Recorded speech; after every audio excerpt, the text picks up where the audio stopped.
إن الحمد لله نحمده ونستعينه ونستغفره ونعوذ بالله من شرور أنفسنا ومن سيئات أعمالنا من يهده الله فلا مضل له ومن يضلل فلا هادي له وأشهد أن لا إله إلا الله وحده لا شريك له وأشهد أن محمدا عبده ورسوله يا أيها الذين آمنوا اتقوا الله حق تقاته ولا تموتن إلا وأنتم مسلمون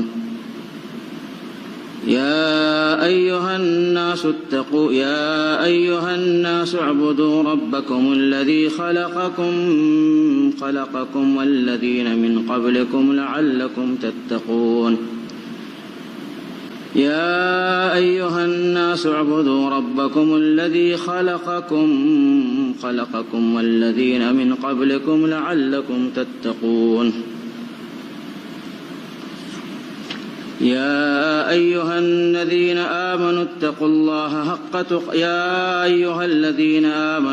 الله وقولوا قولا سديدا يصلح لكم أعمالكم ويغفر لكم ذنوبكم ومن يطع الله ورسوله فقد فاز فوزا عظيما فإن خير الحديث كتاب الله وخير الهدي هدي محمد صلى الله عليه وسلم وشر الأمور محدثاتها وكل محدثة بدعة وكل بدعة ضلالة وكل ضلالة في النار يقول الله سبحانه وتعالى في القرآن المجيد اليوم أكملت لكم دينكم وأتممت عليكم نعمتي ورضيت لكم الإسلام دينا۔ محترم دینی بھائیوں، ساتھیوں، اللہ رب العالمین کا فضل اور کرم اور احسان ہے کہ اللہ نے اپنے فضل سے ہمیں اور آپ کو توفیق بخشی کہ ہم اللہ کے گھر میں جمع ہوں اور اللہ کے دین کو سیکھنے سکھانے کے لیے یہاں حاضر ہوں۔ یہ سب اللہ کی توفیق سے اور اللہ کے فضل اور کرم سے ہے۔ میرے بھائیوں، اسلام جو اللہ کے نزدیک دین کی حیثیت سے اللہ تعالیٰ نے اس کو قبول کیا ہے اور اللہ اس سے راضی ہے۔ اللہ نے خود فرمایا ان الدین عند اللہ الاسلام، دین کی حیثیت سے اللہ کے نزدیک اسلام ہے۔ اور اللہ نے فرمایا دوسری جگہ وَمَن يَبْتَغِ غَيْرَ الْإِسْلَامِ دِينًا فَلَن يُقْبَلَ مِنْهُ، اسلام کے علاوہ کسی اور دین کو اگر کوئی قبول کرے گا یا پسند کرے گا تو اللہ تبارک و تعالیٰ کے ہاں قابل قبول نہیں ہوگا۔ وَهُوَ فِي الْآخِرَةِ مِنَ الْخَاسِرِينَ، اسلام کے علاوہ کسی اور طریقے پر چل کر وہ آخرت میں نقصان اٹھانے والا ہوگا۔ اللہ نے ایک جگہ فرمایا اليوم اکملت لکم دینکم واتممت علیکم نعمتی ورضیت لکم الاسلام دینا، دین کی حیثیت سے میں اسلام سے راضی ہو گیا۔ تو ہم لوگ اچھی طرح جانتے ہیں کہ اگر پوچھا جائے دین کیا ہے تو کہیں گے اسلام، اور قبر میں بھی سوال یہی ہوگا ما دینک، تمہارا دین کیا ہے؟ تو جو مومن صاحب ایمان اور صاحب عمل ہوگا وہ جواب دے گا میرا دین اسلام ہے۔ اور قیامت کے دن بھی جنت اور جہنم کا جو فیصلہ کیا جائے گا وہ اسی اسلام کی بنیاد پہ ہوگا۔ جو اسلام کو قبول کر کے اسلام کے مطابق عمل کرنے والا ہے اس کے لیے جنت ہے، اور جو اسلام کے علاوہ کسی اور راستے پہ چلنے والا ہے اس کے لیے جہنم ہے۔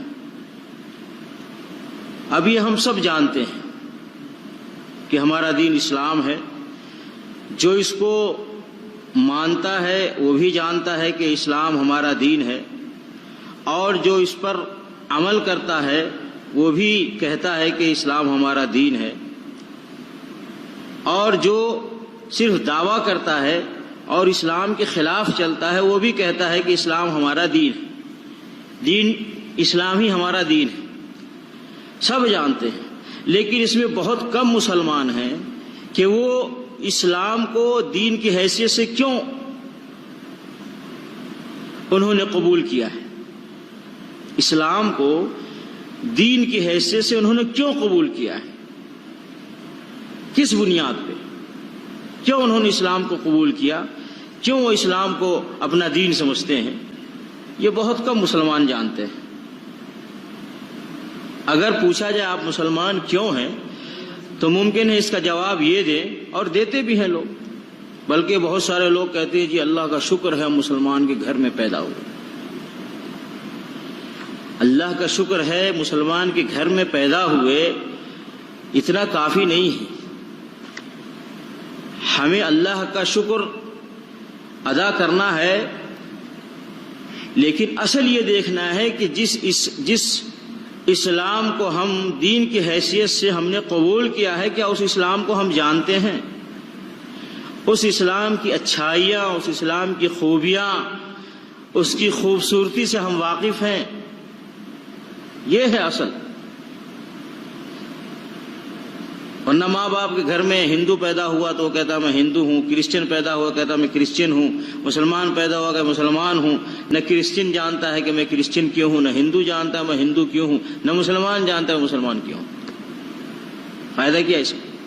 اسی لیے بہت سارے لوگوں سے آپ پوچھا آپ مسلمان کیوں ہیں، نہیں جواب دے پائیں گے، کیونکہ ان کو پتہ ہی نہیں کیوں مسلمان ہے وہ۔ اسلام کو انہوں نے جانا ہی نہیں، اسلام کو انہوں نے سمجھا ہی نہیں، اسلام کی اچھائیاں، اسلام کی خوبیاں انہوں نے نہیں جانا، نہیں سمجھا انہوں نے، اور سمجھیں گے کیسے؟ انہوں نے اسلام کو پڑھا ہی نہیں۔ اور اسلام پڑھنے کے لیے، جاننے کے لیے دو ذریعے ہمارے پاس، ایک اللہ کی کتاب ہے اور ایک رسول صلی اللہ علیہ وسلم کی احادیث مبارکہ ہے۔ یہ دونوں چیزیں پڑھیں گے تو ہم کو اسلام معلوم ہوگا۔ اللہ کی کتاب پڑھیں گے، نبی علیہ الصلوۃ والسلام کی زندگی پڑھیں گے، نبی علیہ الصلوۃ والسلام کے ارشادات اور فرامین پڑھیں گے تو پتہ چلے گا اسلام کیا ہے، اور پھر اس کی اچھائی اور خوبی معلوم ہوگی، تب جا کر کے ہمیں معلوم ہوگا کہ میں کیوں مسلمان۔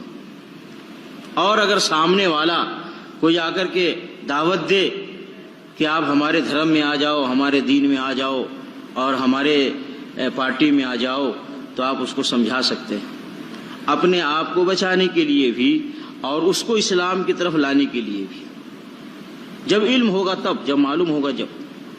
آج بالخصوص آپ جانتے ہیں غیر مسلم ممالک میں بڑی کوشش کی جا رہی ہے، جہاں عیسائیوں کا ماحول ہے وہاں لوگ مسلمانوں کو عیسائی بنانے کی کوشش میں لگے ہیں، اور اب انڈیا میں ابھرے ہیں ہندو، وہ کہتے ہیں گھر واپسی کے اب لوگ مسلمان ہندو بن جائیں۔ تو ساری طاقت دنیا کی لگی ہے مسلمانوں کو یا کرسچن بنانے کے لیے یا ہندو بنانے کے لیے۔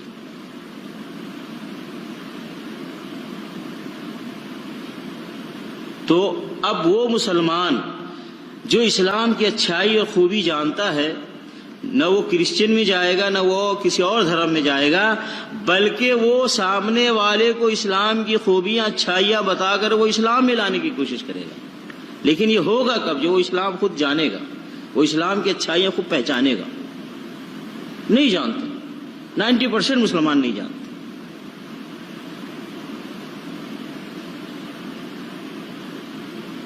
آج بہت سارے غیر مسلم ہندو میں ہوں یا کرسچن میں ہوں یا دوسرے مذہب میں، جب خود ڈائریکٹ اسلام کو پڑھتے ہیں تو اسلام کی اچھائیوں کو جانتے ہیں اور مسلمان ہو جاتے ہیں۔ اسلام کی اچھائیوں کو دیکھ کر وہ مسلمان ہو جاتے ہیں۔ ابھی خود انڈیا کے اندر کئی ایسے واقعات ہوئے ہیں، پہلے ہوئے ہیں اور آج بھی کچھ لوگ ہندوؤں میں سے ایسا چاہتے ہیں، اس کی میں چند مثالیں دیتا ہوں کہ دیکھیے ان کو اسلام کی اچھائی نظر آتی ہے. جیسے بہت سارے ہندو مسلمان ہوئے، کیوں کہ جی مسلمان دیکھو آپس میں مل کے کھاتے پیتے ہیں، ایک ساتھ بیٹھ کے کھاتے ہیں، کوئی نہیں دیکھتا یہ سیٹھ ہے، یہ نوکر ہے، یہ بڑا ہے، یہ چھوٹا ہے، یہ امیر ہے، یہ غریب ہے، یہ کالا ہے، یہ گورا ہے، یہ اونچی ذات کا ہے، نیچی ذات کا، کچھ نہیں دیکھتے. جب کھانے کو بیٹھتے ہیں تو ایک ساتھ بیٹھ کے کھاتے ہیں، اور جب مسجد میں جاتے ہیں تو ایک ساتھ مل کے نماز پڑھتے ہیں. اب یہ اچھائی ان کو نظر آئی کیونکہ ان کے دھرم میں یہ چیز نہیں ہے. تو کتنے ہندو مسلمان ہوئے ہیں بھائی اس اچھائی کو دیکھ کر، ان کو بتایا نہیں کسی نے، لیکن انہوں نے خود دیکھا، ملاحظہ کیا ان مسلمانوں کو کہ جو مسلمان ایسا کرتے ہیں، مل کے نمازیں پڑھتے ہیں جماعت کے ساتھ، مل کے کھاتے پیتے ہیں، تو مسلمان ہو گئے. وہ کہا یہ تو ہمارے دھرم میں ہے ہی نہیں، ہم تو سوچ بھی نہیں سکتے، کیوں نہ مسلمان ہو جائے. اور آپ جانتے ہیں ہندو دھرم میں کہ اونچی ذات کی مندر الگ ہے، نیچی ذات کی مندر الگ ہے. اونچی ذات کے مندر میں نیچی ذات کا آدمی نہیں جا سکتا، اور ظاہر سی بات ہے نیچی ذات کے مندر میں تو اونچی ذات والا آئے گا ہی نہیں. اب اس طرح ہے، اسلام میں نہیں ہے، مسجد سب کے لیے. یہ نہیں ہے اونچی ذات کی مسجد، نیچی ذات کی مسجد، کالے کی مسجد، گورے کی مسجد، امیر کی مسجد، بلکہ پانچوں وقت جماعت سے نماز کا اہتمام اسلام میں ہے، ہر محلے کی مسجد میں.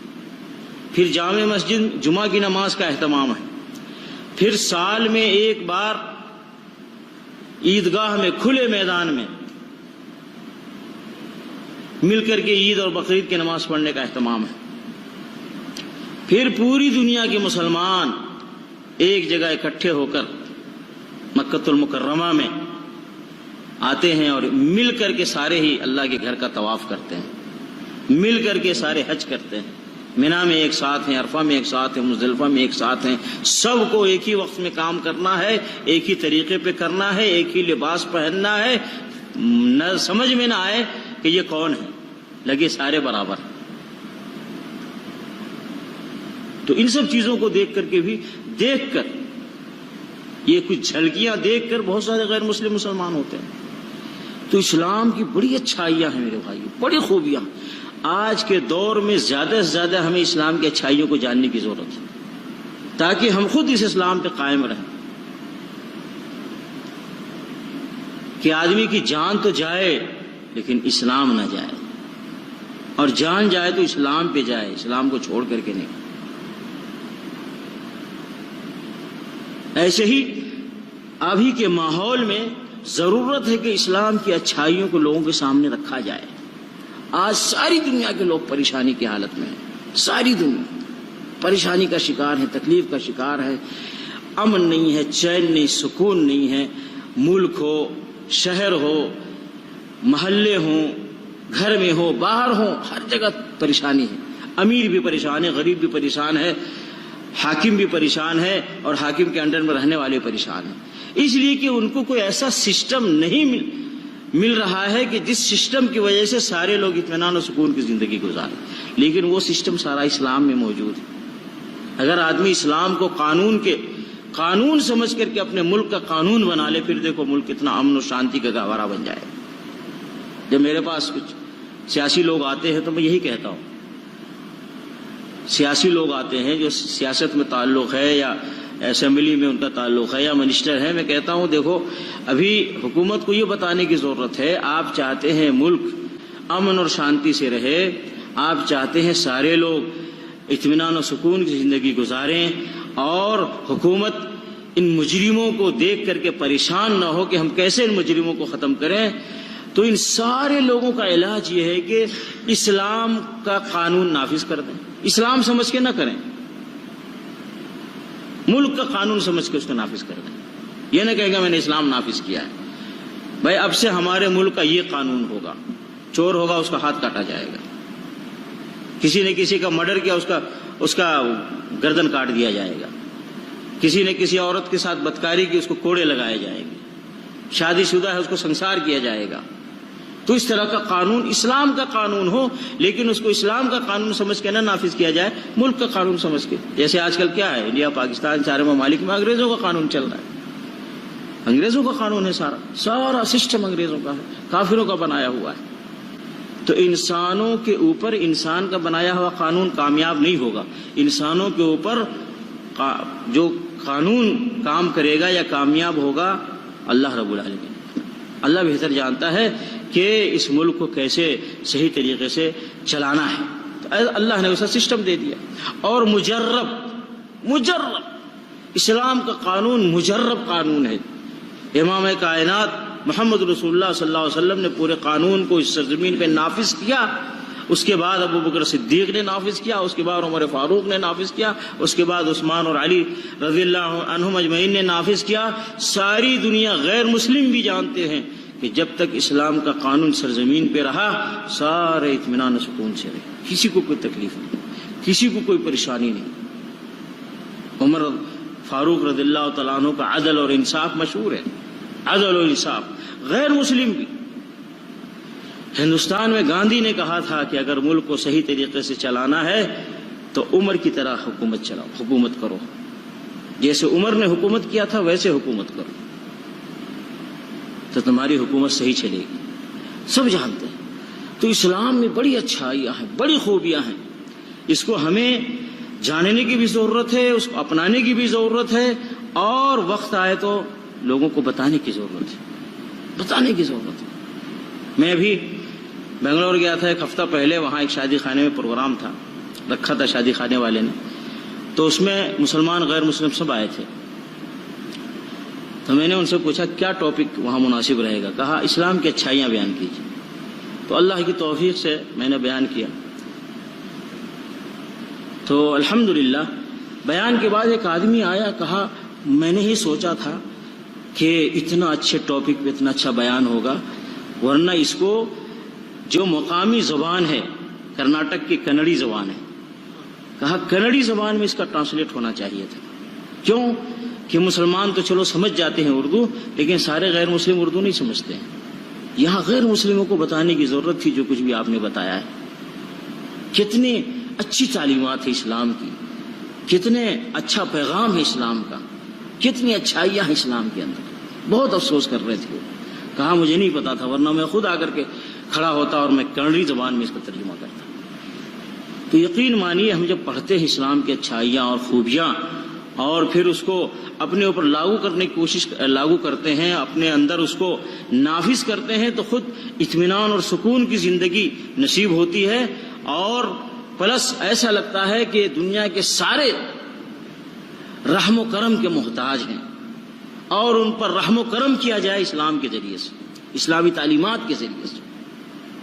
کہیں کسی کی بہو بیٹی محفوظ نہیں ہے، کہیں کسی کی جان محفوظ نہیں ہے، کہیں کسی کا مال محفوظ نہیں ہے، کہیں کسی کا گھر محفوظ نہیں ہے۔ اب ان کو دیکھ کر کے رحم آتا ہے کہ اب کون سا قانون، کون سا سسٹم لایا جائے جس کی وجہ سے سارے محفوظ ہو جائے، تو وہ صرف اسلام، صرف اسلام، اسلام کے علاوہ اور کوئی چیز نہیں۔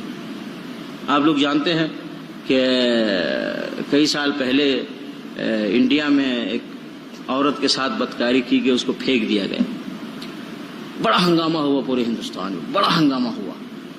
اس ہنگامے میں یہ بھی ایک آواز آئی کہ اگر تم عورتوں کو محفوظ رکھنا چاہتے ہو تو سعودیہ کا قانون نافذ کرو۔ تو سعودیہ میں کیا ہے؟ اسلام کا قانون، اسلامی نہیں۔ عورت محفوظ ہو جائے گی، بیٹی محفوظ ہو جائے گی، بیوی محفوظ ہو جائے گی، ماں محفوظ ہو جائے گی، اس کی عزت محفوظ ہو جائے گی۔ کوئی کسی کی عورت کے اوپر ہاتھ ڈالتا ہے، اس کو چوراہے پہ کھڑے کر کے اس کو سزا دو، پھر دیکھو۔ تو الحمدللہ اللہ نے جو اسلام ہمیں دیا ہے بہت عظیم دین ہے یہ۔ افسوس کہ مسلمان نہ جانتے ہیں اور نہ اس کی قدر کرتے ہیں، نہ جانتے ہیں نہ اس کی قدر کرتے ہیں۔ اسلام نے جہاں مسلمانوں کے حقوق بتائے وہاں غیر مسلموں کے حقوق بتائے۔ غیر مسلموں کے حقوق جو اسلام نے دیے ہیں اگر مسلمان وہ دینے لگ جائیں، واللہ یہ غیر مسلم آپ کا دشمن نہیں ہوگا، آپ کا اپنا بن جائے گا، یا تو مسلمان ہو جائے گا یا نہیں تو آپ کا ساتھ دے گا۔ اگر اس کو معلوم ہو جائے کہ اسلام میں غیر مسلموں کا کیا حق ہے اور وہ مسلمان وہ حق دینے لگ جائے۔ میں اپنی مثال دوں، میں چنئی مدراس بس میں بیٹھا تھا، بہت پہلے کی بات ہے، سیٹ پہ بیٹھا ہوں، ایک بڈھا ہندو آیا، میں اٹھ کر کے اس کو بیٹھا دیا، تعجب ہوا اس کو، کہا میرے دھرم کے لوگ ہیں اور کسی کو احساس نہیں ہوا اس کا، اور تم کو احساس ہوا۔ تو میں نے کہا یہ میرے اسلام کی تعلیم ہے، یہ اسلام مجھے سکھاتا ہے۔ نبی علیہ الصلوۃ والسلام نے کیا فرمایا؟ من لم يرحم صغیرنا ولم يوقر کبیرنا فلیس منا، جو اپنے چھوٹے پہ رحم و کرم کا معاملہ نہ کرے اور اپنے بڑے کی عزت نہ کرے، فلیس منا، اس کا میرے ساتھ کوئی تعلق نہیں۔ تو بڑے کی عزت، نبی علیہ الصلوۃ والسلام نے یہ نہیں کہا مسلمان ہو تو عزت کرو، غیر مسلم ہو تو عزت نہ کرو، نہیں، کوئی بھی بڑا ہے اس کی عزت کرو۔ غیر مسلم سے اسلام نے نفرت نہیں سکھایا ہے، غیر مسلم سے نفرت نہیں سکھایا، بلکہ اللہ رب العالمین نے کیا فرمایا؟ کنتم خیر امت اخرجت للناس، تم تو وہ بہترین امت ہو جو ساری کائنات والوں کے لیے تم کو یہاں بھیجا گیا ہے، ساری کائنات، للناس، للمسلمین نہیں کہا، ساری کائنات، سارے لوگوں کے لیے تمہیں بھیجا گیا۔ جہاں تم اپنے لیے خیر خواہ ہو وہیں تم مسلمانوں کے لیے خیر خواہ ہو، جہاں تم مسلمانوں کے لیے خیر خواہ ہو وہیں غیر مسلموں کے لیے خیر خواہ ہو، جو اپنے لیے اچھا سوچتے ہو وہی مسلمانوں کے لیے اچھا سوچتے ہو، اور جو مسلمانوں کے لیے اچھا سوچتے ہو وہی غیر مسلموں کے لیے سوچتے ہو۔ ظاہر سی بات ہے غیر مسلموں کے ساتھ اچھائی کے معاملے کے لیے تو اللہ نے کہا ادع الی سبیل ربک بالحکمت والموعظۃ الحسنہ وجادلہم باللتی ہی احسن، ادع الی سبیل ربک، لوگوں کو بلاؤ اپنے رب کے راستے کی طرف۔ غیر مسلم ہے، گمراہی کے راستے پہ چل رہا ہے، بھٹکا ہوا ہے، وہ جہنم کے راستے پہ چل رہا ہے، ہلاکت کے راستے پہ چل رہا ہے۔ اللہ کہتا ہے نہیں، اس کو بلاؤ، ادھر سے بلاؤ، بولو تم جہنم میں چلے جاؤ گے، تم نقصان اٹھاؤ گے، تم ذلیل ہو جاؤ گے، تم تکلیف کی زندگی گزارو گے، آ جاؤ ادھر، کدھر؟ رب کے راستے کی طرف آ جاؤ۔ رب کا راستہ کون سا راستہ ہے؟ اسلام۔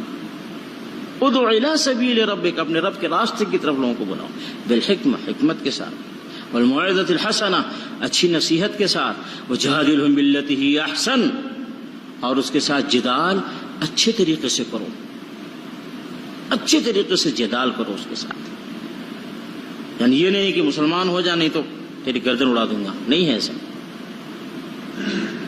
دعوت دو اس کو، اگر دعوت قبول کرتا ہے ٹھیک ہے، نہیں، دیکھیے نبی علیہ الصلوۃ والسلام کی بڑی خواہش تھی کہ یہ مکے والے مسلمان ہو جائیں، مکے کے جو بڑے سردار ہیں وہ مسلمان ہو جائیں، عام لوگ مسلمان ہو جائیں۔ اس کے لیے نبی علیہ الصلوۃ والسلام بڑے یعنی فکر مند رہتے تھے، بہت زیادہ فکر مند۔ اللہ رب العالمین نے نبی علیہ الصلوۃ والسلام کی ایک اس فکر کو اور اس تڑپ کو دیکھ کر کے اللہ نے کیا کہا؟ لعلک باخع نفسک الا یکونوا مؤمنین، آپ اپنے آپ کو ہلاک کر دیں گے اگر یہ ایمان والے نہ بن جائیں، اگر یہ ایمان نہ قبول کریں تو آپ اپنے آپ کو ہلاک کر دیں گے، یعنی ایسا نہ کریں۔ پھر جب نبی علیہ الصلوۃ والسلام نے یہ چاہتے تھے کہ لوگ مسلمان ہو جائیں تو اللہ نے کیا کہا؟ لیس علیک ھداھم ولکن اللہ یہدی من یشاء، آپ کا کام لوگوں کو ہدایت کے راستے پہ ڈالنا نہیں ہے، اللہ تعالیٰ جس کو چاہتا ہے ہدایت دیتا ہے۔ کیوں؟ اللہ نے کیا کہا؟ رسول کا کام کیا ہے؟ وما علی الرسول الا البلاغ، رسول کا کام پہنچا دینا، پہنچانا رسول کا کام، منوانا رسول کا کام نہیں ہے، منوانا اللہ کا کام، ختم۔ جو ہماری ذمہ داری ہے وہ ہم اپنی ذمہ داری ادا کریں، جو ہماری ذمہ داری نہیں ہے ہم کیوں اس کے لیے پریشان ہوتے ہیں؟ بہت سارے آج ہمارے بھی لوگ کہتے میں اتنا قرآن سناتا ہوں، حدیث سناتا ہوں، قرآن سناتا ہوں، حدیث سناتا ہوں، یہ کیوں نہیں مانتا ہے؟ یہ کیوں نہیں مانتا ہے؟ یہ سوال نہ کریں، یہ سوال اللہ کرے گا کہ تمہارے سامنے قرآن سنایا گیا، تمہارے سامنے میرے نبی محمد صلی اللہ علیہ وسلم کا پیغام سنایا گیا، تم نے اس کو کیوں نہیں قبول کیا؟ یہ سوال اللہ کرے گا۔ ان الینا ایابہم ثم ان علینا حسابہم، میرے طرف پلٹ کے آنا ہے اور پھر میں اس کا حساب لے لوں گا۔ تو حساب لینا اپنا کام نہیں، اپنا کام پہنچا دینا۔ تو اللہ نے جو ذمہ داری ہمیں دی ہے اس ذمہ داری پہ کو ہمیں نبھانا ہے۔ تو یہ اسلام کی اچھائیاں، اسلام کی خوبیاں ہیں، زبردستی نہیں ہے اسلام میں۔ اللہ نے کیا فرمایا؟ لا اکراہ فی الدین قد تبین الرشد من الغی۔ دین کے اندر زبردستی نہیں ہے، حق بھی واضح ہے، باطل بھی واضح ہے۔ ہمارا کام ہے حق کو واضح کر دینا، باطل کو سامنے رکھ دینا۔ اب سامنے والا حق کو قبول کرتا ہے ٹھیک ہے، نہیں کرتا ہے اس کی مرضی، حساب اللہ لے لے گا۔ اللہ نے جنت اور جہنم کیوں رکھا ہے؟ ہم کیوں حساب لیتے ہیں؟ اللہ تعالیٰ حساب لے گا، یوم الحساب تو قیامت کا دن ہے۔ اللہ حساب لے گا، حساب لے کر کے بے ایمان کو جہنم میں ڈالے گا۔ تو حساب و کتاب اللہ کا کام ہے، ہمارا کام پہنچا دینا ہے، رسول کا کام پہنچا دینا ہے۔ تو یہ اسلام کی اچھائیاں خوبیاں ہیں۔ آج دیکھیں زبردستی یا مال پیسے دولت کے لالچ میں لوگوں کو مسلمان بنانے کی کوشش کرتے ہیں۔ اب کیا ہے، کرسچن ہے دنیا میں جہاں کہیں بھی ہے، لالچ، پیسے کے لالچ، مال کا لالچ یا کسی اور چیز کا لالچ۔ اسلام میں ایسا نہیں ہے کہ مسلمان بنانے کے لیے کسی کو لالچ دیا جائے۔ مسلمان بنانے کے لیے لالچ نہیں دیا جاتا۔ یہ اسلام کی اچھائیاں خوبیاں تمہارے سامنے، قبول کرتے ٹھیک ہے، نہیں کرتے ہو تمہاری مرضی، کوئی لالچ نہیں ہے۔ بلال حبشی رضی اللہ تعالیٰ عنہ مسلمان ہوئے، کوئی لالچ نہیں۔ صہیب رومی مسلمان ہوئے، انہیں کوئی لالچ نہیں دیا گیا تھا۔ سلمان فارسی رضی اللہ تعالیٰ عنہ فارس سے آئے، ان کا بڑا لمبا واقعہ ہے کس طریقے سے وہ تکلیف اٹھا کر مدینہ آئے اور نبی علیہ الصلوۃ والسلام کے ہاتھ اسلام قبول کیا۔ تو جو اچھی چیز ہوتی ہے نا، وہ اپنے آپ کو خود منوا لیتی ہے، اس کو منوانے کی ضرورت نہیں پڑتی۔ جو غلط چیز ہوتی ہے اس کو منوانے کی ضرورت پڑتی ہے۔ مارکیٹ میں اوریجنل مال ہے، اس کو منوانے کی ضرورت نہیں ہے، لوگ خود ہی ڈھونڈ کے جاتے ہیں، بھائی اصلی مال وہاں ملتا ہے۔ لیکن جو ڈپلیکیٹ مال ہوتا ہے تو اس کے لیے منوانے کی ضرورت پڑتی ہے۔ یہ اچھی چیز ہے، یہ ٹھیک ہے، آپ اس کو یوز کر کے دیکھیں، آپ اس کو استعمال کر کے دیکھیں، آپ چیک کر کے دیکھیں، آپ دیکھو پتہ نہیں کتنی لمبی چھوڑی باتیں کرنی پڑتی ہے۔ لیکن جو اصلی اوریجنل ہوتی ہے نا، دنیا والے بھائی اوریجنل شو روم کہاں ہے؟ فلاں جگہ، چلو بھائی وہاں سے لے کے آتے ہیں، یار 10 روپیہ زیادہ ہی ملے ہوگا نا، چیز تو اچھی ملے گی۔ تو اصلی چیز اور اوریجنل چیز اپنے آپ منوا لیتی ہے، اس کے لیے منوانے کی ضرورت نہیں ہے زور اور طاقت کے ذریعے سے۔ تو اسلام یہ اچھا دین ہے، اس کے اندر اچھائیاں ہیں، غیر مسلم بھی اس کی اچھائیوں کو جانتے ہیں۔ ضرورت نہیں ہے کسی کو لالچ دینے کی۔ اور حالانکہ الزام لگایا جاتا ہے کہ مسلمان جب کوئی ہوتا ہے تو اس کو لالچ دیا جاتا ہے، اس کو پیسہ دیا جاتا ہے، اس کو مال دیا جاتا ہے۔ ایسا کچھ نہیں ہے، کچھ نہیں ہے اس میں۔ اسی لیے بہت سارے ہمارے داعی مسلمان جو انڈیا میں کام کر رہے ہیں الحمدللہ، غیر مسلموں میں بالخصوص، اور کوئی مسلمان ہوتا ہے تو اس کو باقاعدہ یہ اس سے قبول کروایا جاتا ہے، بھائی آج آپ مسلمان ہو رہے ہو، کسی نے آپ کو ڈرایا تو نہیں ہے، کوئی دھمکی تو نہیں دیا کسی نے، آپ کو کسی چیز کی لالچ تو نہیں دی گئی ہے، کوئی پیسہ تو نہیں دیا گیا ہے، ساری چیز اس سے منوائی جاتی ہے، تاکہ کل کو کوئی یہ نہ کہے کہ طاقت کے زور پر اور یا کہ کسی لالچ کی وجہ سے اس کو مسلمان بنایا گیا۔ کوئی دنیا کا آدمی نہیں کہہ سکتا کہ ڈرا کر دھمکا کر اور کوئی لالچ کی چیز کو مسلمان بنایا گیا، نہ نبی صلی اللہ علیہ وسلم کے زمانے میں، نہ آج۔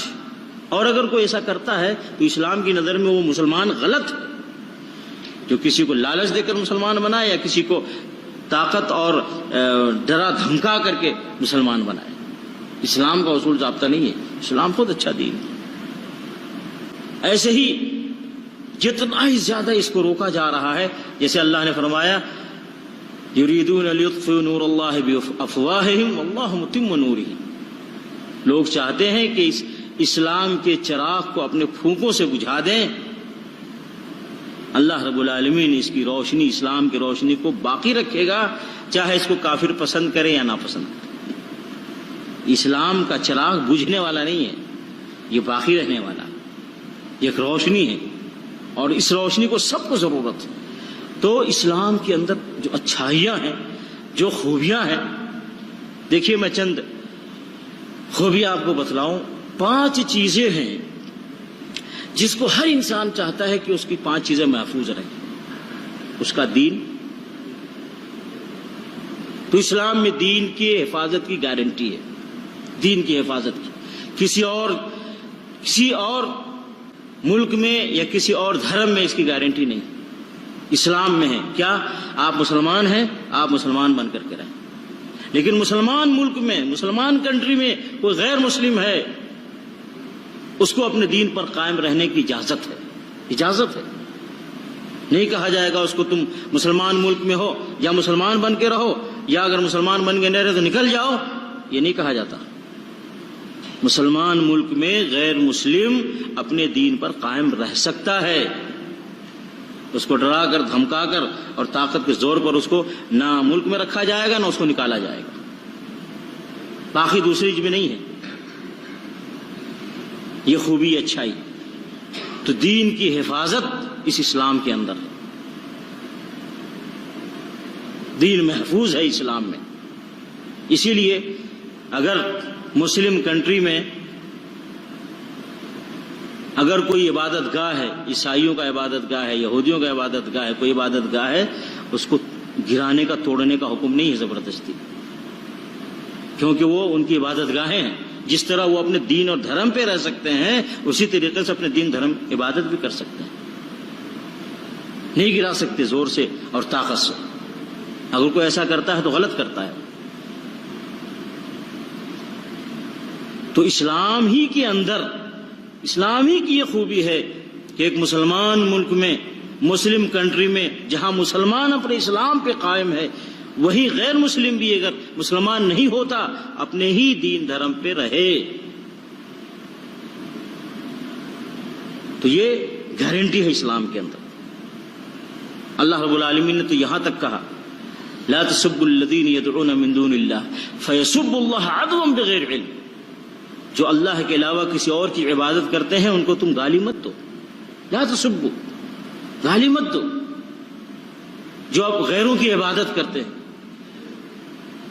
کیوں کہ وہ پھر لا علمی میں یا اس کے بدلے میں اللہ کو گالی دیں گے. فیسبوا اللہ عدوا بغیر علم. علم نہ ہونے کی وجہ سے، اپنی جہالت کی وجہ سے وہ اللہ کو گالیاں دیں گے. تو ہمیں یہ نہیں حکم کہ کسی غیر مسلم کے ان کے معبودان باطلہ کو، ان کے بھگوان کو، ان کے دھرم کی کو گالی دیا جائے، وہ برا کہا جائے. اور کہو گے تو کیا وہ تمہیں چھوڑیں گے؟ وہ پھر اسلام کو گالیاں دیں گے، نعوذ باللہ، پھر وہ اللہ کو گالیاں دیں گے. تو اسلام میں یہ منع ہے. تو اسلام کے اندر گارنٹی ہے کہ ہر آدمی اپنے دین پر، اپنے دھرم پہ رہ سکتا ہے، زبردستی اس کے ساتھ نہیں کی جا سکتی. تو یہ گارنٹی ہے، یہ اسلام کی خوبیوں میں سے خوبی ہے. اور دوسری، ہر آدمی چاہتا ہے کہ اس کا عقل ٹھکانے پہ رہے، اس کا عقل صحیح رہے، اس کا عقل کسی ذریعے سے بھی خراب نہ ہو، نشے کے ذریعے سے، شراب کے ذریعے سے، کسی بھی ذریعے سے. تو اسلام میں گارنٹی دی گئی کہ اگر کوئی ہوش و حواس والا آدمی ہے اور عقل والا آدمی ہے، اپنے اس ہوش و حواس کو، اس عقل کو کسی نشہ آور چیز کے ذریعے سے اس کو خراب نہ کرے. اسی لیے اللہ نے کیا فرمایا؟ انما الخمر والمیسر والانصاب والاجسام رجس من عمل الشیطان فاجتنبوه. اللہ نے کہا بے شک خمر یعنی شراب اور اس کے علاوہ اور ساری چیزیں بیان کی. پھر اللہ نے کیا کہا؟ رجسم، ناپاک ہے، من عمل الشیطان، شیطانی عمل ہے، فاجتنبوه، اس سے بچو. تو شراب سے اللہ نے بچنے کا حکم دیا، کیونکہ شراب جب پیتا ہے آدمی تو پینے کے بعد پھر وہ اپنا ہوش و حواس کھو بیٹھتا ہے، ہوش و حواس کھو بیٹھتا ہے، نشے میں آ جاتا ہے. اب جب وہ نشے میں آ جاتا ہے وہ کیا کرے گا؟ کچھ بھی کر سکتا ہے، وہ کچھ بھی کر سکتا ہے، کچھ بھی غلط کام کر سکتا ہے، کسی کا مرڈر کر سکتا ہے، کسی کی عزت لے سکتا ہے، کوئی بھی جرم کر سکتا ہے. تو اس لیے اسلام میں گارنٹی ہے کہ انسان کا عقل صحیح سلامت رہے، آدمی ہوش و حواس میں رہے. اور اس کے لیے اللہ نے جتنے نشہ آور چیزیں ہیں اسلام میں حرام کی گئی. اور حرام کرنے کے بعد پھر اگر کوئی یہ جرم کرتا ہے، نشہ کی چیزیں یوز کرتا ہے، استعمال کرتا ہے، نشہ استعمال کرتا ہے، تو اب اس کو سزا ہے. نشہ کرنے والے کو کوڑے لگائے جائے گے، اس کو سزا دی جائے گی. یہ نہیں ہے کہ صرف بچو، بچنے کا حکم دیا گیا، صرف نہیں، اگر وہ نہیں بچتا ہے تب اس کو سزا دی جائے، اس کو کوڑے لگائے جائیں۔ میں حیدرآباد میں تھا، رات میں ہم لوگ گاڑی میں جا رہے تھے کار میں، تو دیکھا جگہ جگہ پولیس والے روک رہے ہیں، سائیڈ میں موٹر سائیکل والے کو زیادہ روک کر کے اور کچھ چیک کر رہے ہیں۔ مجھے نہیں سمجھ میں آیا، میرے ساتھ جو تھے ڈاکٹر صاحب گاڑی جو میرے ساتھ تھے، میں نے ان سے پوچھا ڈاکٹر صاحب یہ کیا ہو رہا ہے؟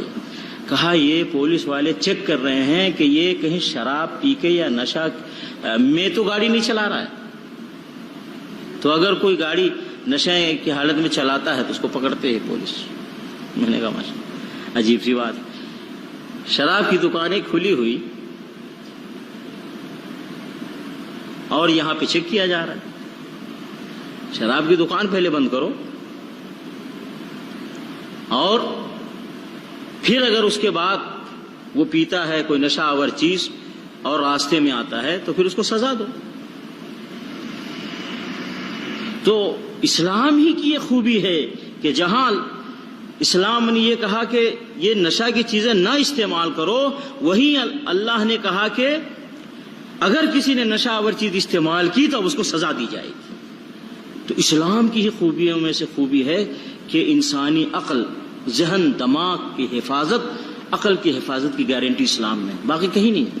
آج پریشان ہے دنیا ہر جگہ، آپ یورپ چلے جائیں، امریکہ چلے جائیں، انڈیا چلے جائیں، لوگ پریشان ہیں یہ نشہ آور چیزوں سے کیسے چھٹکارا پایا جائے۔ بڑے جرائم ہو رہے ہیں، بڑے جرائم ہو رہے ہیں، مجرمین نشہ آور چیزیں استعمال کر کے بہت جرم کر رہے ہیں، مرڈر کر رہے ہیں اور پتہ نہیں کیا کیا کر رہے ہیں، نہیں سمجھ پا رہے۔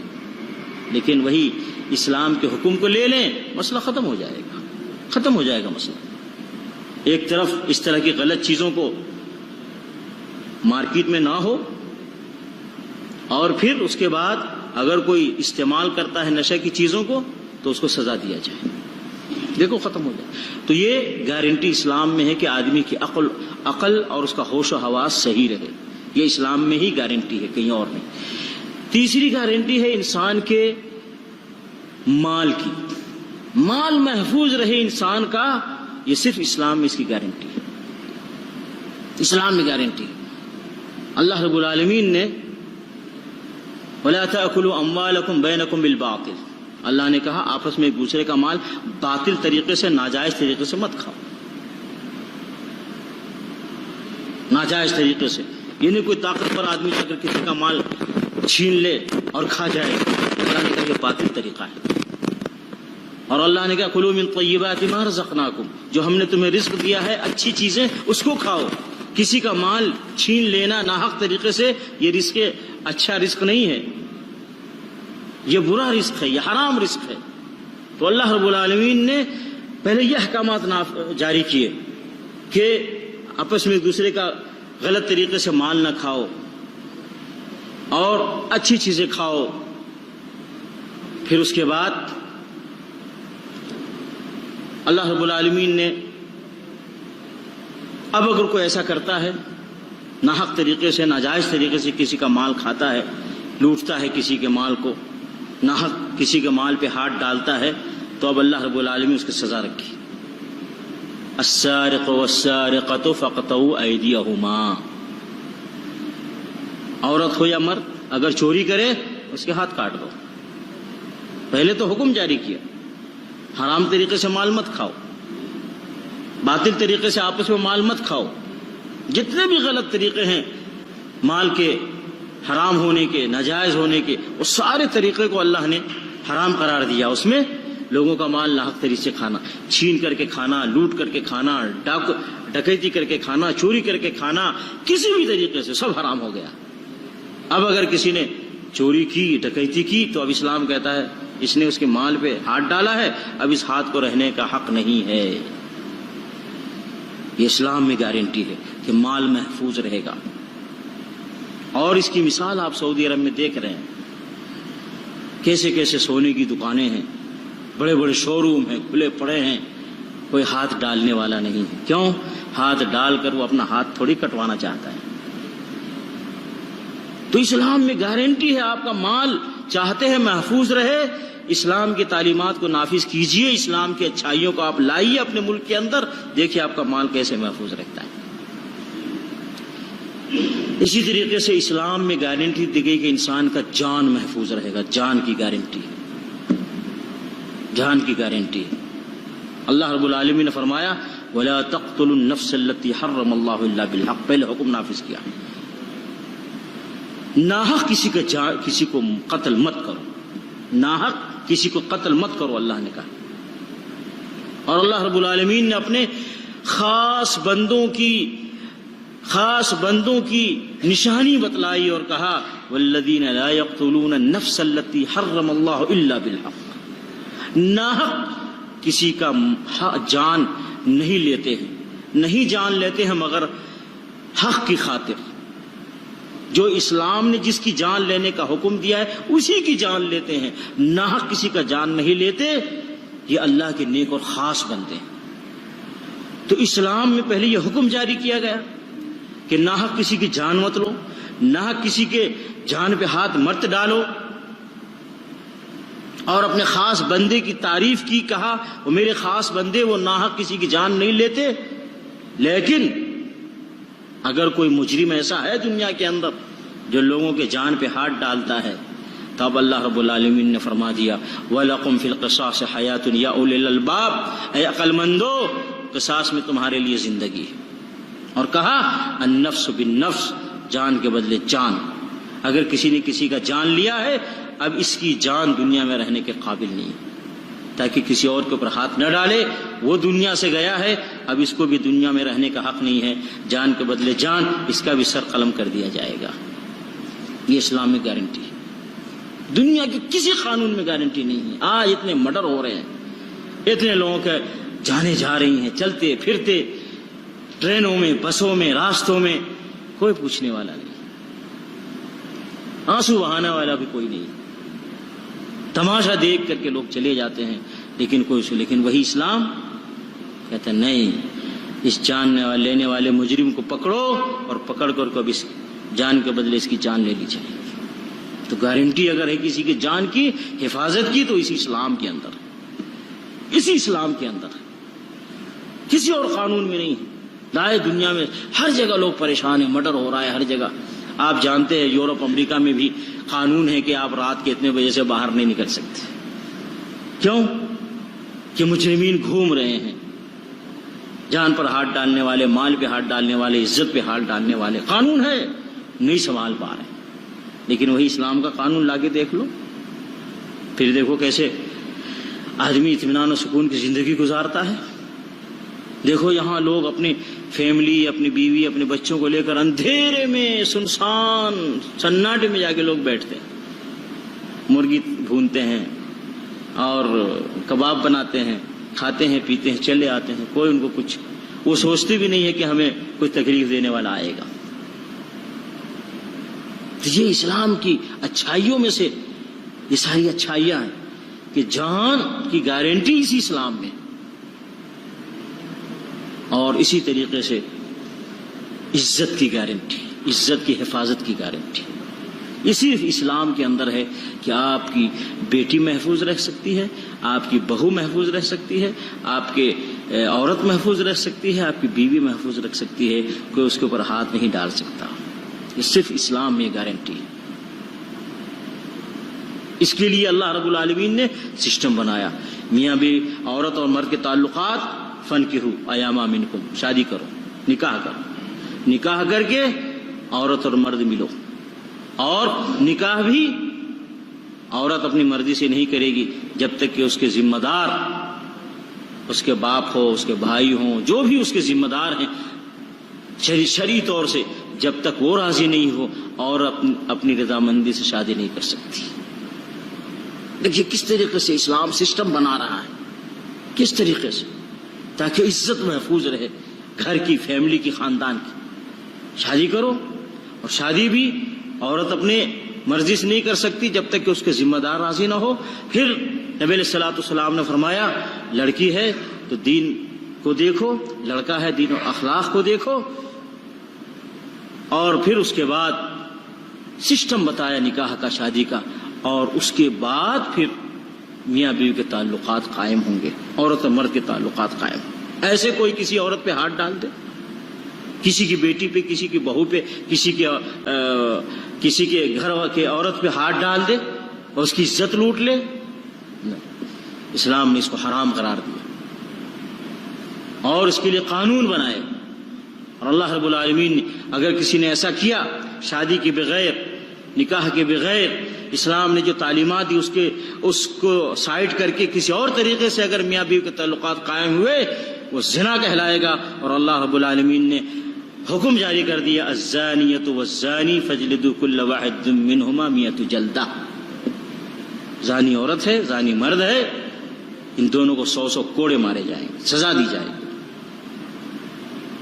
اسلام کا قانون، یہ تعلقات قائم کرنے ہیں تو آؤ سسٹم کی طرف جو اسلام بتاتا ہے، اس سسٹم سے ہٹ کر کے نہیں قائم ہوں گے۔ کیوں؟ خاندان کی عزت جائے گی، گھر کی عزت جا رہی ہے۔ کتنے ہیں ایسے لوگ جن کے گھر کی اگر عورت کی عزت گئی ہے، اس کے باپ نے خودکشی کر لیا، اس کے گھر والوں نے خودکشی کر لیا۔ کیوں؟ گھر کی عزت چلی گئی۔ تو اسلام عزت کی گارنٹی دیتا ہے، عزت کی حفاظت کی گارنٹی دیتا ہے، اور اس کے لیے سارا سسٹم بنایا۔ میاں عورت مرد کے تعلقات ہوں گے لیکن اسلام کے سسٹم کے حساب سے۔ اگر اس سے ہٹ کر کسی طریقے سے عورت مرد کا تعلق قائم ہوتا ہے، اسلام میں زنا ہے اور زنا کی سزا رکھی گئی۔ اگر غیر شادی شدہ ہے تو اس کو کوڑے مارے جائیں گے، اور شادی شدہ ہے اس کو سنسار کیا جائے گا۔ اس کو دنیا میں رہنے کا حق نہیں ہے۔ اس کے پاس عورت موجود ہے، بیوی موجود ہے، پھر دوسری کی عورت پہ ہاتھ ڈالتا ہے، اس کو ختم کرو دنیا میں، یہ بہت گندا انسان ہے۔ ہاں تمہیں دوسری عورت چاہیے، تیسری عورت چاہیے، تو اللہ نے پھر اس کا سسٹم بنایا، اللہ نے سسٹم بنایا۔ فَانكِحُوا مَا طَابَ لَكُم مِّنَ النِّسَاءِ مَثْنَىٰ وَثُلَاثَ وَرُبَاعَ، عورتوں میں سے جو تمہیں پسند ہیں تو تم نکاح کرو، 2 کرو، 3 کرو، 4 کرو۔ تو اب اس سسٹم پہ آؤ جائز طریقے سے، صحیح طریقے سے، گھر والوں کی عزت کی حفاظت کرتے ہوئے صحیح طریقے سے آؤ۔ دوسری عورت بھی لاؤ، تیسری عورت بھی لاؤ، چوتھی عورت بھی لاؤ، لیکن شریعت کے دائرے میں رہ کر عزت بھی محفوظ رہے اور تمہاری خواہش بھی پوری ہو۔ غلط طریقے سے نہیں کرو گے۔ شادی شدہ ہے، کسی نے کسی کی عزت پر ہاتھ ڈالا، اب اس کو رجم کیا جائے گا، اس کو رجم کے ذریعے سے اس کی جان ختم کر دی جائے گی۔ وہ ذلیل انسان ہے، بے عزت انسان ہے۔ تو اسلام کے اندر گارنٹی ہے کہ آدمی کی عزت محفوظ رہے، اس کے گھر کی عزت محفوظ رہے، خاندان کی عزت محفوظ رہے، اور کسی قانون میں چیز نہیں ہے۔ آپ جانتے ہیں بہت سارے غیر مسلم ہیں، جب یہاں قانون ہے سعودی عرب میں، یہی اسلامی قانون، جان کے بدلے جان، چوری کے بدلے ہاتھ کاٹنا، زنا کے بدلے جان لے لینا، تو بہت سارے غیر مسلم اس کو برا سمجھتے ہیں، بظاہر اس کو برا سمجھتے ہیں۔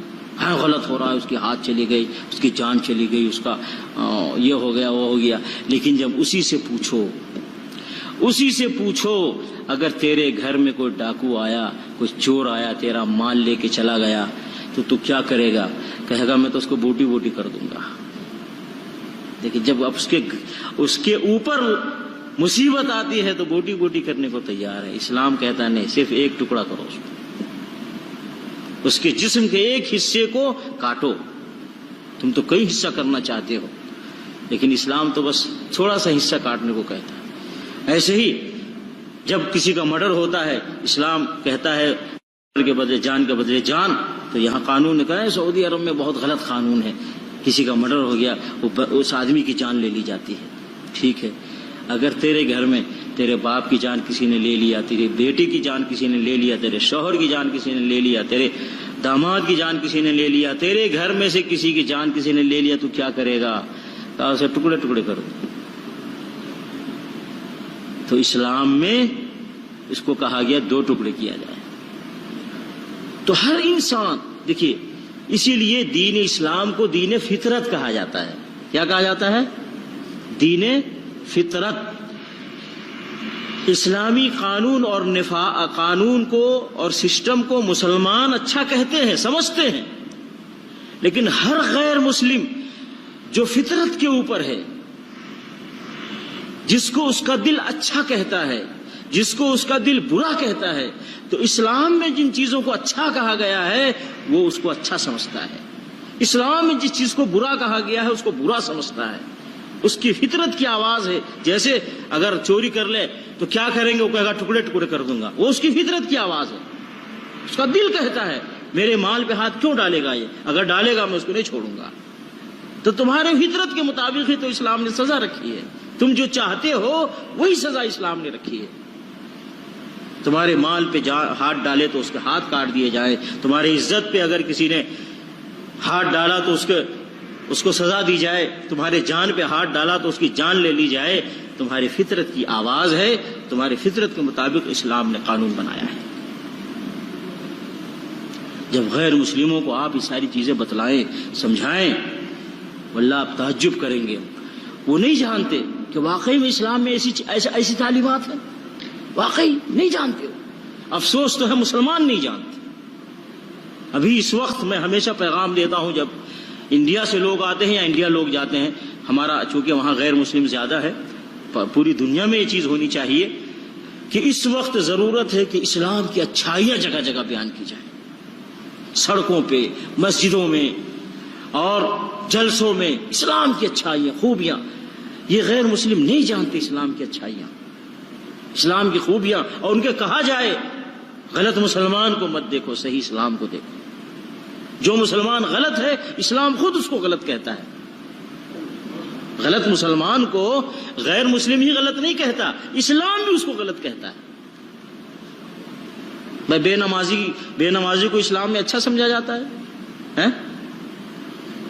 گانا سننے والا، فلمیں دیکھنے والا، بے حیائی کے کام کرنے والا، بے حیائی کی باتیں کرنے والا، اس کو کیا اسلام میں اچھا سمجھا گیا ہے؟ نہیں۔ اللہ رب العالمین نے قرآن فرمایا وَيَنْهَى عَنِ الْفَحْشَاءِ وَالْمُنْكَرِ، اللہ منع کرتا ہے کس چیز سے؟ بے حیائی سے، والمنکر، اور برے کاموں سے۔ تو اگر کوئی بے حیائی کا کام کرتا ہے، برا کام کرتا ہے، تو اسلام ہی میں وہ برا مانا گیا ہے، مسلمانوں کے بیچ میں بھی وہ برا ہے، غیر مسلم سے پہلے ہم اس کو برا کہتے ہیں۔ لیکن برے مسلمانوں کو دیکھنے کی ضرورت نہیں ہے، صحیح اسلام کو دیکھو، صحیح اسلام۔ آج صحیح اسلام لوگوں کو بتانے کی ضرورت ہے، واللہ ابھی اس وقت بہت سخت ضرورت ہے، جہاں کہیں بھی دنیا میں جہاں بھی ہیں، بالخصوص غیر مسلموں کے بیچ میں اسلام کی خوبیاں، اسلام کی اچھائیاں بیان کی جائیں۔ یار اسلام ہی میں تو کہا گیا، نبی علیہ الصلوۃ والسلام نے فرمایا واللہ لا یؤمن، واللہ لا یؤمن، 3 مرتبہ نبی صلی اللہ علیہ وسلم نے فرمایا وہ صاحب ایمان نہیں ہو سکتا، وہ صاحب ایمان نہیں ہو سکتا، وہ صاحب ایمان نہیں ہو سکتا کہ جس سے اس کا پڑوسی امن و امان میں نہ رہے، اس کی تکلیف سے محفوظ نہ رہے اس کا پڑوسی، وہ صاحب ایمان نہیں ہے۔ مثلا ایک مسلمان ہے، ادھر غیر مسلم پڑوسی ہے، ادھر غیر مسلم پڑوسی ہے، اسلام کہتا ہے یہ پڑوسی، یہ تمہارا پڑوسی ہے، اس کا حق ہے، اس کو کوئی تکلیف نہیں ہونی چاہیے،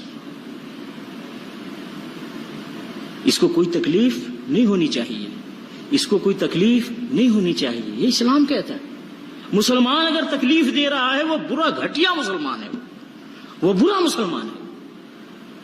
لیکن اسلام کی روشنی سے کتنا اچھا ہے کہ کہتا ہے کہ تمہارے پڑوسی کو تکلیف نہیں ہونی چاہیے، اگر تکلیف ہو رہی ہے تو ایمان والا ہے ہی نہیں، تیرا دعویٰ ہے ایمان کا، تو ایمان پہ نہیں ہے۔ یہ اسلام ہے میرے۔ اور اسلام میں اللہ رب العالمین نے رسول اللہ صلی اللہ علیہ وسلم کیا فرمایا؟ رحمتا للعالمین وما ارسلناک الا رحمتا للعالمین، ساری کائنات والوں کے لیے سراپا رحمت۔ اور اس سراپا رحمت نے کیسی تعلیمات دی ہیں؟ نبی علیہ الصلوۃ والسلام نے فرمایا الراحمون یرحمہم الرحمن، جو رحم کرنے والے ہیں اللہ تعالیٰ ان کے اوپر رحم کرتا ہے۔ ارحموا من فی الارض یرحمکم من فی السماء، زمین والوں پہ تم رحم کرم کا معاملہ کرو، آسمان والا تمہارے اوپر رحم و کرم کا معاملہ کرے گا۔ اب زمین والے پر رحم و کرم کا معاملہ کرو، زمین والے پہ انسان بھی ہیں، زمین والے پہ چرند پرند بھی ہیں، زمین والے پہ حیوان بھی ہیں۔ تو نبی علیہ الصلوۃ والسلام فرماتے ہیں کہ سب کے اوپر رحم و کرم کا معاملہ کرو۔ جانور بھی پیاسا ہے اس کو پانی پلاؤ، جانور بھوکا ہے اس کو کھانا کھلاؤ، پرندے بھوکے پیاسے ان کو کھانا پینا دو، اور انسانوں میں جو کوئی بھی ہو، مسلمان ہو غیر مسلم ہو، رحم کا محتاج ہے اس کے اوپر رحم کرو، اس کو کھانا چاہیے کھانا دو، اس کو پانی چاہیے پانی دو۔ وہ اس کے اوپر اس کے ساتھ میں بوجھ ہے، بوجھ نہیں اٹھا سکتا، اس کے بوجھ اٹھانے میں اس کا ساتھ دو، رحم کرو اس کے ساتھ۔ تو یہ کس نے تعلیم دی؟ رحمت العالمین صلی اللہ علیہ وسلم۔ یہ اسلام کی تعلیم۔ لاؤ کوئی دنیا کا قانون ایسا جس کے اندر اس طرح کی تعلیم کہ زمین والوں پہ رحم و کرم کا معاملہ کرو، اور اگر ہوگا تو اسلام سے لیا ہوگا۔ ایک صاحب ہمیں بتا رہے تھے کہ انگلینڈ میں جو سسٹم ہے، تو ایک مسلمان نے کہا، ایک انگریز سے کہا، یہ تمہارا جو سسٹم ہے تمہارے کنٹری میں، یہ سارا سسٹم ہمارے اسلام میں موجود ہے۔ تو اس نے کہا کہ انگریز نے کہا کہ اسلام میں ہمارا سسٹم داخل کیا ہوگا، اسلام ہم سے لیا ہوگا، اسلام نے ہمارے سسٹم کو اسلام میں داخل کیا ہوگا۔ تو مسلمان نے کہا نہیں، تمہارا سسٹم بعد میں بنا، اسلام تو پہلے سے ہے۔ تو کہا پھر اسلام سے ہم نے لیا ہوگا۔ تو اسلام میں جو اچھائیاں اور خوبیاں ہیں وہ ظاہر سی بات ہے رب العالمین کی طرف سے ہے اور رحمت للعالمین کی طرف سے۔ اللہ رب العالمین جانتا ہے کہ اس کائنات کی مخلوق کو کون سا سسٹم دیا جائے، کون سا نظام دیا جائے، کیسا قانون دیا جائے جس سے یہ لوگ امن اور شانتی کی زندگی گزاریں۔ اللہ کو بہتر معلوم، تو اسی لیے ایسے قانون، نظام و سسٹم بتائے گئے۔ تو اسلام کے اندر جتنی بھی خوبیاں اچھائیاں ہیں، جتنی بھی سسٹم ہے، سارے اچھے ہیں، ساری اس کے اندر خوبیاں ہی خوبیاں ہیں۔ اگر کوئی اسلامی قانون اور نظام اور سسٹم کے اندر میں آ جائے، امن اور شانتی کی اور سکون کی زندگی وہ گزارے گا۔ لیکن آج ضرورت ہے کہ ہم اسلام کی اچھائیوں کو بیان کریں، لوگوں کے سامنے رکھیں۔ ہم جہاں کہیں بھی ہوں، ہم اپنے کیریکٹر اور اخلاق اور عمل کے ذریعے سے لوگوں کے سامنے ہم پیش کریں اسلام کی تعلیمات کو، اور زبان سے بھی پیش کریں۔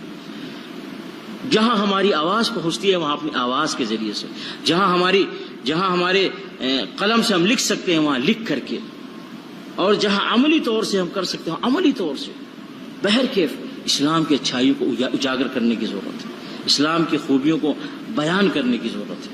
خود اپنے اوپر اس کو نافذ کریں تاکہ ہم سکون سے رہیں اس دنیا میں اور آخرت میں نجات ملے، اور غیر مسلموں کو اسلام سے قریب کرنے کے لیے، اور اسلام کی دشمنی جو آج اسلام کو کے خلاف ایک جنگ چل رہی ہے، اس سے لوگوں کو دور کرنے کے لیے لوگوں کو بتانے کی ضرورت ہے کہ اسلام کیا ہے۔ یہ لوگ جو جگہ جگہ لوگوں کو مرڈر کر رہے ہیں، ناحق مار رہے ہیں، قتل کر رہے ہیں، یہ مسلمان ہو سکتے ہیں، اسلام نہیں کہتا ہے۔ ایک باپ ہے اس کا بیٹا ہے، بیٹا غلط ہے، چور ہے، ڈاکو ہے، بدماش ہے، اس کا مطلب تھوڑی کہ باپ خراب ہے۔ تو اسلام اچھا دین ہے، اسلام